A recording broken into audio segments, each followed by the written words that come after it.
All right, hello. We are here to do a video walkthrough of learning target number 8, angle relationships practice quiz number 2. So let's start with golden standard 8.1. Use the word bank to identify the type of angle pair. Then circle congruent or supplementary to indicate the angle relationship. So first step we want to do is identify the geometric relationship. What type of angles are they? So you can see here, here's one angle. There's the other. I see they're in an X shape like that. They're opposite each other. We call these bow tie angles sometimes. Recognize bow tie angles as vertical angles. They're across from each other in an X shape and in a single intersection. Now, I know vertical angles. Looking at this, congruent means that they are equal. Supplementary means they add to 180. I know vertical angles are congruent. They are the same. All right, let's look at this one. I see that we have a set of lines right here. So in these parallel lines right here, we have, they are both inside the parallel lines. So that means we're going to be looking for one of the interior angles. And I can see that they are on the same side of this transversal. Notice how there's angle 1, there's angle 2. If I were to highlight this, what kind of shape would I see? I'd see here's one angle, here's the other. So I'd kind of see this C shape. C shape is a clue that I am looking at same side interior angles. Again, they're inside the parallel lines and they're on the same side of this transversal, the diagonal line. Same side interior angles are supplementary. They add to 180 degrees. All right, that's Golden Standard 8.1. It's all about matching. Let's move on to Golden Standard 8.2. Write an equation to show the relationship for each angle pair. Solve for the variable. Step 1. What are these two? Well, I see this angle right here, this angle right here. They're both inside. They're on alternate or opposite sides of the transversal, so I know these are alternate interior. Now, you don't actually have to do this. You don't have to write it down. But for me, this helps me just walk through my thought process of setting up the equation. I know alternate interior angles are congruent. Therefore, I know the two angles are equal to each other. So it helps me set up my equation. So I know my first angle, 14x plus 2, must equal my second angle, 13x plus 9. Doesn't matter what order you write them in. You could flip-flop them. It's fine, as long as they are set equal to each other. How do I know they're equal? Because they are congruent, and they are congruent because they are alternate interior. So that's my thought process as I work through that. Now, how do we solve this? 14 bags plus 2 cubes equals 13 bags plus 9 cubes. Let's start undoing things. Let's start undoing things one at a time. How do we undo plus 2? Well, a way to cancel out or undo plus 2 is to do minus 2. I'm going to take away 2 cubes. Now, if I take away 2 cubes from the left side, I need to take it away from the right side.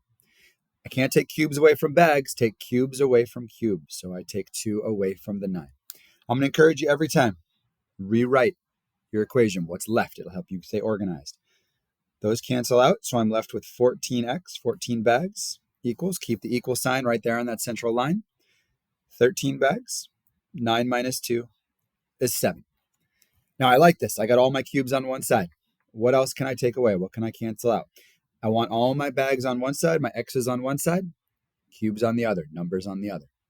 So I'm going to cancel out, I'm going to undo 13x by subtracting 13x.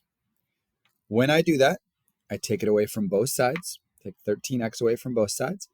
14x minus 13x just gives me 1x. Those cancel, those are gone, and I'm left with just 7. Now, when I get here, 1x is 7, that's the same as just writing x equals 7. The 1 there is implied. So what's my solution? X equals 7. All right, let's do the other one here. To pass the golden standard, you will need to do them both. What do we have here? I see this one and that one. I recognize those as corresponding. Because they're on parallel lines, I know corresponding angles are congruent. Therefore, because they are congruent, I know I can set the two angles equal to each other. 5x plus 7 equals 9x minus 63. All right, let's solve this. Now, you can go in different orders. You don't have to go this exact order. As long as you are doing the opposite thing, you are canceling things out. You are undoing what is in there. So I'm going to start by, let's do this. Let's take away 7. So I have plus 7 here. I'm going to take that away. I'm going to undo plus 7 by doing minus 7. Remember, whatever you do to one side of the equal sign, do to the other. Can't take 7 away from 9x. Can't take cubes away from bags. Take cubes away from cubes. So when I do that, what's left? Those cancel. So I'm left with 5x equals 9x, negative 63 minus 7. Be careful in your calculator. This is minus negative 63 becomes negative 70. Now, just like the other one, I don't like when I have bags and cubes on the same side. I want to get rid of it. So I'm going to take away 9 bags from both sides. When I do that, 5 minus 9 gives me negative 4x equals negative 70. Now, it's okay here if they're both negative. That's fine.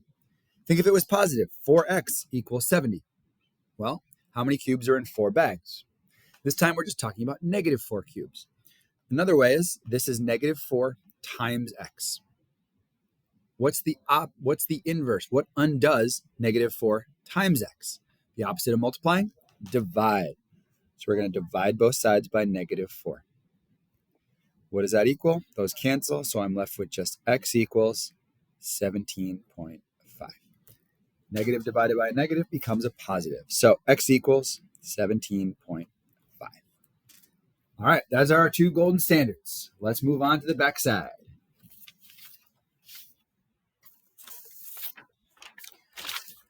All right, standard 8.3 right here. Determine the measure of all missing angles. Write the angle measures in the appropriate location in the figure. So what do you know? BC, line BC is parallel to line GF. I can see those parallel markings right there. It's good to know where our parallel lines are.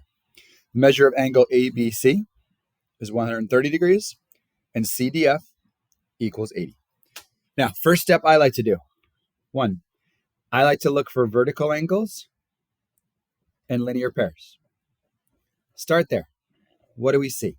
Well, I see 130 here, and I see that can form a linear pair. 130 plus this angle equals 180, so this one must be 50 degrees, because 130 plus 50 equals 180. Then I see in this intersection here, the across angle right here, the opposite one in the x must be the same because they are vertical, so that must be 50 right there. Now, when I come over here and look at the 80, well, that's not the same angle right there, so that's not vertical. I don't know either of these, so I can't complete a linear pair. Great. 2, are there any triangles I can fill in where I know 2 angles? Nope, not yet. So 3, now it's time to look for parallel lines. Well, I see these 2 parallel lines right here. Really what you want to do here is almost like ignore this, okay? You want to kind of block that out and look at this parallel line. Pretend you only have this parallel line, this transversal, and this parallel line. If I was to redraw that, it would look kind of like this.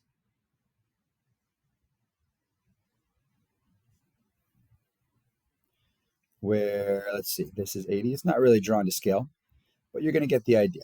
Okay, so there's C, here's point D. Now, if we know that, this is a little bit easier to fill in. All right. I could see that this up here is 80 because it's alternate interior. Now, that angle in this diagram means it's this one right here. These 2 are alternate interior. This one makes it hard to see, but it's there. Therefore, this angle right here must be 100 degrees because they form a linear pair. Okay, now how do we figure out these 4 here? Well, another parallel lines, we have, I'll highlight this one so it's a little bit easier to see. We have this one, and here is our transversal right there. Now, based on that, what can we see? We can see that this 50 right here corresponds to this right here.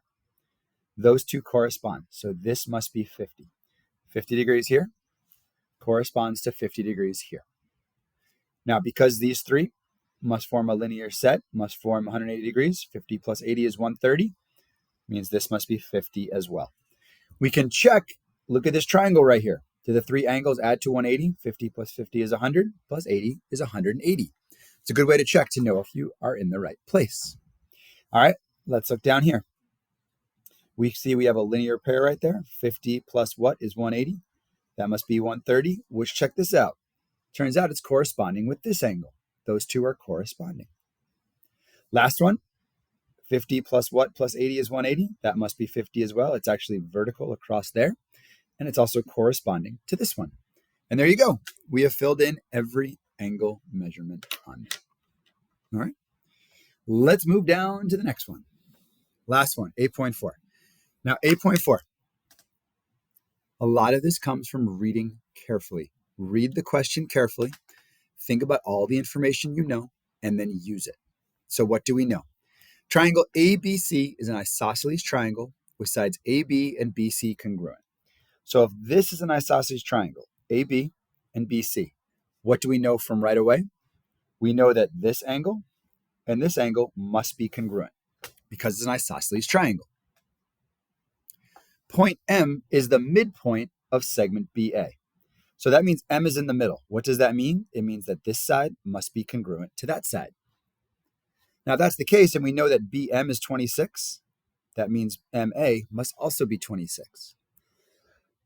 Now, going backwards, it's an isosceles triangle. What do we know from there? That means this must be 26, and this must be 26 right there. Okay. Next, point N is the midpoint of segment BC. Great. We could have figured it out from that as well, because point N is the midpoint, so we know that these two are congruent. Lastly, quadrilateral AMNP is a parallelogram. What's the area of triangle PNC? So ultimately, we are trying to work with this triangle. I'm going to draw it bigger. PNC. All we know right now is that this is 26. We're going to need to figure out what's the height, what's the base. Okay? So what can we figure out? Somehow, we got to figure out either another side or an angle in this triangle. Well, what can we figure out? We know it's a parallelogram. That means this side is parallel to that side, and these sides are parallel as well. Now, here's where angle measurements comes into play. If you think about it, this right here, this 110, parallel lines. So, and you look at this, think of these two as parallel lines, and this MN as your transversal. That means this angle right here is same side interior with 110. Maybe if you turn it this way, I'll see a little bit better. Parallel lines. I'll highlight it. Maybe that'll help. So we have parallel lines right here with your transversal. All right. I could continue this if it helps to see it. So these two are same side interior, 110. So I know they're supplementary, which means this must be 70 degrees right there. That must be 70 degrees. Great.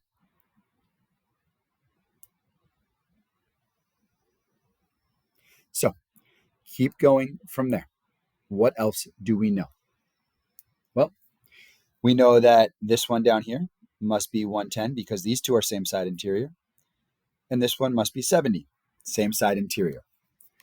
Okay, now I've got those four angles. Again, how does that help me get over here? Well, two ways. Number one, you know it's an isosceles triangle. We already said that these two angles, let me use a different color, are congruent because it's isosceles. So now we know that C is 70 degrees. Okay. That is going to come in handy now. Because we know that C is 70 degrees, all of a sudden, what have we created? A right triangle. It looks like this. 26, 70 degrees. We know how to solve this. Trigonometry. What sides do you have? You have opposite and hypotenuse. So sine of 70 equals the opposite side over the hypotenuse. It turns out that when we're going to solve this, we're going to find that the height equals 24.43. Now solving for the base down here, okay, we can do cosine of 70 equals the base over 26. So my base is 8.89. Now, gotta be careful here. That means that this right here, I'll do a different color. This is 8.89, and the height is 24.43. Well, to find the area, I need the whole base. So if this is 8.89, this must also be 8.89 because I split it in half. Okay. Now, from there, how do I find the area? Well, the area equals the base times height divided by 2. Our base is whatever 2 times 8.89 is, which is 17.78, times our height of 24.43 divided by 2. So ultimately, our area equals 217.18 centimeters squared. It's all about pulling together what you know about shapes, angles, area, trigonometry to solve a problem. Hope this was helpful. Good luck on your quiz.